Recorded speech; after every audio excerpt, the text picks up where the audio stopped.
mau pergi ke Jepang susah. Masa sih mau pergi ke Jepang butuh biaya mahal? Beneran gak sih? Jadi di video kali ini saya akan membahas tuntas gimana caranya pergi dan kerja di Jepang ataupun magang di Jepang dengan mudah. Dan saya akan cantumkan sebuah website ataupun komunitas-komunitas channel-channel kerja di Jepang.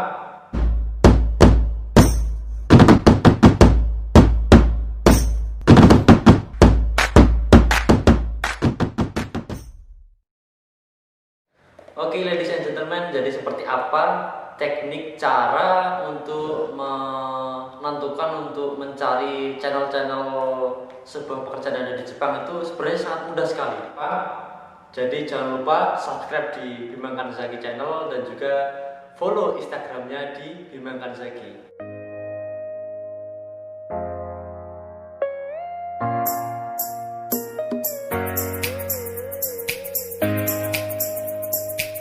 Saya rekomendasikan buat sobat-sobat semuanya, yaitu ada sebenarnya gini, kemarin saya ada penawaran di sebuah Instagram itu sepertinya spesifik skill worker connect job in Japan ya.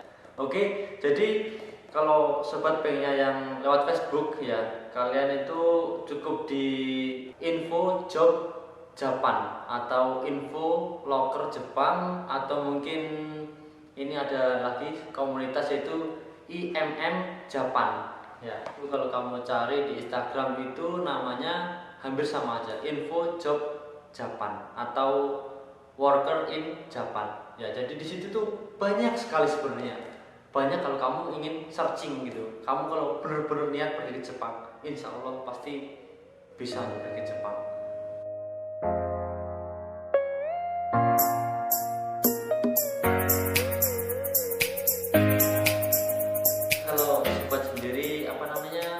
Memilih bidang apa yang cocok buat kalian ya. Jadi di Jepang itu yang saya tahu ya, yang sering muncul di job di info job Jepang di Facebook, di IMM Japan pun, di di worker in Japan itu banyak sekali. Seperti contoh pekerjaannya seperti ini, pertanian ya, di jurusan pertanian. Juga ada di pembangunan ya, di bangunan.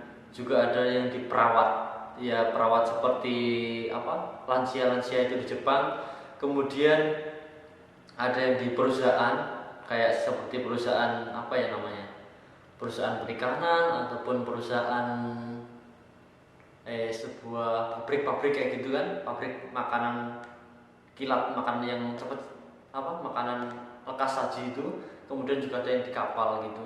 Mungkin itu yang saya tahu. Jadi silahkan pilih sendiri dari sekarang mana sih yang cocok dengan kriteria sobat semuanya. Jadi kalian silahkan pilih sendiri seperti apa sih sebuah jurusan yang harus Anda tetapkan, yang harus kalian pilih. Mungkin itu jurusan yang cocok buat sobat semuanya.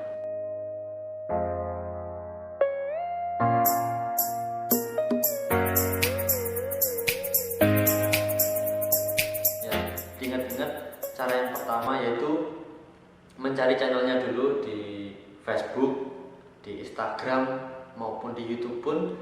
Yang tadi job in Japan atau worker in Japan atau IMM Japan, kamu chat aja di situ, teman-teman banyak.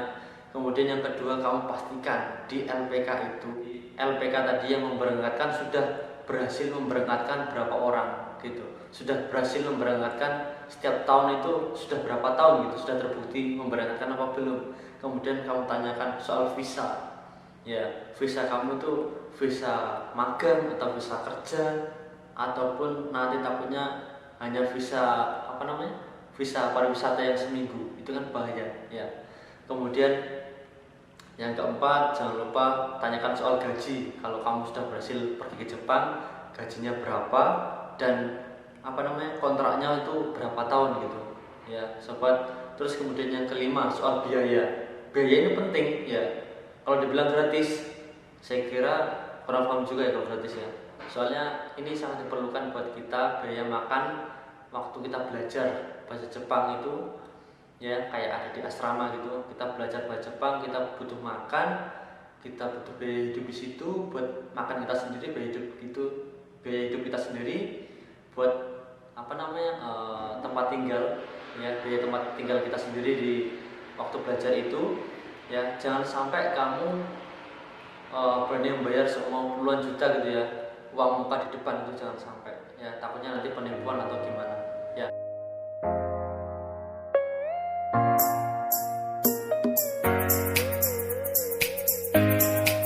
Kita bahas soal biaya. Kalau mungkin gini, kemarin saya sempat tanya ya sama teman-teman saya yang kerja di darat gitu, ada yang bilang, saya tanya, kamu di LPK ini, LPK bla bla bla ini butuh biaya berapa gitu. Katanya itu ada yang butuh biaya 25 juta gitu, bayarnya pas terakhir, pas mau berangkat gitu. Itu menurut saya sudah oke. Ada yang bilang biayanya 30 juta gitu, ada yang juga cuman 15 juta gitu, ada yang cuman bilang bahkan biaya hidup aja gitu.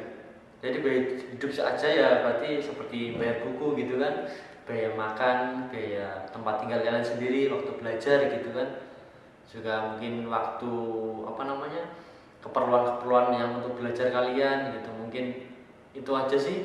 Kalau mungkin lebih dari itu mungkin bisa dikatakan tipu-tipu ya sobat semuanya. Jadi kalian harus pandai sendiri untuk memilah dan memilih sebuah worker itu dengan teliti. Sekitar ada yang 4 bulan, ada yang 4 bulan juga, ada yang sampai bahkan 8 bulan juga nih, 8 bulan ya. Jadi jangan lupa, itu adalah menurut saya penting banget, dan itu udah cara yang mudah banget menurut saya. Oke sobat, jadi kalau kalian tanya gimana sih cara mudah untuk pergi ke Jepang ya, yang pasti udah gini aja, beli tiket aja langsung dari Soekarno Hatta. Itu mungkin tiketnya sekitar berapa ya, sekitar 7 jutaan ya, sekitar 7 jutaan mungkin sekali berangkat. Ya udah, kamu tinggal beli tiket aja, beli tiket 7 juta, habis itu kamu berangkat ya. Nanti kalau kayak saya kemarin tuh transitnya di Korea, jadi dari Indonesia ke Korea itu sekitar 8 jaman ya kan. Habis 8 jam dari nyampe Korea, kemudian dari Korea itu sampai ke wilayah kalian. Kalau wilayah saya itu Miyazaki, jadi sekitar 1,5 jam. Jadi terbangnya itu 9,5 jam. Oke sobat, kita membahas soal gaji. Jadi soal gaji itu sebenarnya setiap daerah itu beda-beda. Tinggal kalian sobat sendiri itu kalian kerjanya di mana. Kalau kalian kerja di kota, otomatis UMR-nya lebih mahal lagi gitu. Kalau kamu tinggal di desa ya, di desa di pelosok itu otomatis ya sedikit berbeda lah. Jadi kemarin saya sempat tanya sama teman saya kerjanya di ada yang kerja di darat, dia kerjanya di perawat gitu ya, ada yang sambil kerja kerja tambahan gitu. Dia itu sampai bisa menghasilkan sekitar 300.000 yen atau sekitar berapa itu per bulannya, dia berarti sekitar 40 lebihan gitu. Saya sempat bertanya sama dia itu. Kemudian juga ada teman saya itu yang kerja di perusahaan, ada juga yang gajinya sampai belasan doang ya. Oke, ini karena sudah saya bagikan seperti itu cara-caranya. Kalau kalian pengen belajar bahasa Jepang ya, ataupun cara-cara aisatsu apapun, mungkin kalian juga bisa. Nanti akan saya tambahkan deskripsi di bawah sini tentang video yang sudah saya buat, yaitu seperti aplikasi untuk belajar mudah bahasa Jepang. Kemudian ada juga aisatsu, belajar bahasa Jepang juga, belajar percakapan. Jadi jangan lupa dicek juga di deskripsi saya.